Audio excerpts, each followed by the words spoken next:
রাজবাড়ী শহরের শহীদ স্মৃতি চত্বরে অবস্থিত জেলা আওয়ামী লীগের ভাঙচুর হওয়া কার্যালয়ে আজ মঙ্গলবার সকাল 9:30টার দিকে জাতীয় পতাকা উঠতে দেখা গেছে। একই সঙ্গে কার্যালয়ের শুভ উদ্বোধন সংক্রান্ত একটি ব্যানারও টানানো ছিল।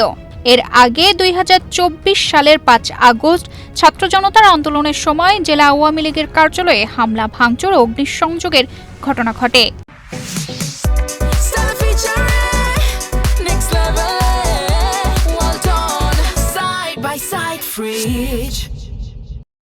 এরপর সেখানে কোনো দলীয় ব্যানার বা জাতীয় পতাকা দেখা যায়নি। রাজবাড়ী সদর থানার ওসি মোহাম্মদ জিয়াউর রহমান বলেন, বিষয়টি তারা জেনেছেন। অন্যদিকে জেলা বিএনপির আহ্বায়ক অ্যাডভোকেট লিয়াকত আলী বাবু জানান, কেন্দ্রীয় সিদ্ধান্ত এলে এ বিষয়ে মন্তব্য করা হবে।